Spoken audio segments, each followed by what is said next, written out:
Reggie here, and I want to welcome you to another one of my videos. In this video, I want to talk about something that is near and dear to just about every comic book collector's hearts, sometimes even speculators and investors as well. It is this idea of FOMO, the fear of missing out. It is something that compels us to do some things that we otherwise would not do if we actually took some time to think rationally about things. But oftentimes we are emotional about this hobby that we all love, and that's actually okay.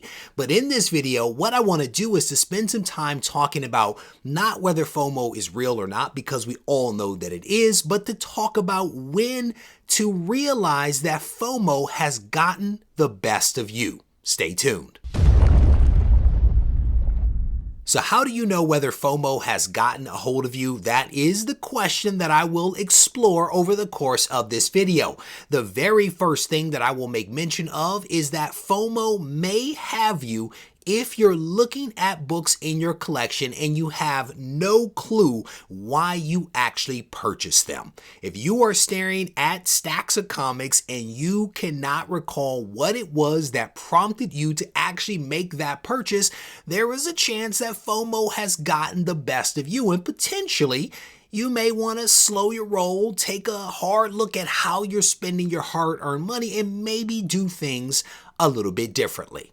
The second thing that I want to offer up is that if you find yourself immediately going to eBay or some other kind of buying app after receiving an alert or watching a video on YouTube without pausing to think through what you're doing, FOMO may have the best of you. We are all inundated with information, from social media to YouTube videos to alerts to eBay triggers. We are inundated with information telling us how we should actually spend our money. But the truth of the matter is that not all information is actionable. Just because something is happening, just because we are aware of it, doesn't necessarily mean that we have to go spend our hard-earned money. Sometimes these alerts can just be informative. Sometimes they can just be entertainment. They are not always actionable things. So you either have to filter what comes in or limit what comes in to prevent you from pulling the trigger too soon without thinking through what it is that you're actually doing. The third thing that I want to offer up is that if you look at the books in your collection or your inventory and you have no emotional attachment to those books, you've never even read those books or cracked the cover, then there is a chance that the FOMO monster has a hold of you. Again, to my earlier point, we are inundated with information, with recommendations for what we should do and how we should spend our money. And if we are just taking action and we amass these books, but we don't actually dig into the book, we don't actually crack the cover, we actually don't even, to my earlier point, remember why we bought it, this could again be a sign that we might need to slow down and reevaluate what we're doing. The next tip is that if you are spending money you don't have, that could definitely be a problem. And I am saying this not because I think that this could happen. I am saying it because I know that it happens. I talk to a healthy number of people around the world every single day, and I can tell you for a fact that there are some people out there that have gotten themselves into trouble spending money on speculation when they don't necessarily have that money, or that they shouldn't necessarily spend that money because they need those funds for other things going on in their life. And there are folks that are running up credit card bills and spending rent money in an attempt to participate in spec and being caught up in FOMO.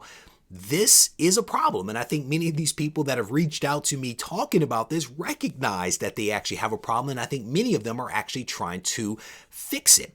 And I wanted to make sure that I at least made mention of that here. Very closely tied to this point is the point of lost money. If you are finding yourself spending big money on collectibles that basically have lost a ton of value, that could also be a sign that you are caught up in FOMO to your detriment. So for example, if you are buying books, these variants that are coming out at $100 and $125 or so, and a few months later, those books are selling for half, if not less, that could be a sign, again, that you are caught up in FOMO and you may want to consider how you're choosing to spend your money. Because it's one thing to spend it and to actually make some money. It's a whole nother thing to spend it and actually lose a healthy amount of what you've spent. The last and final tip that I'll offer up is that if you find yourself not able to get a comic that you really want for your collection because you've bought all of these other books that you're not even interested in, that too could be a problem.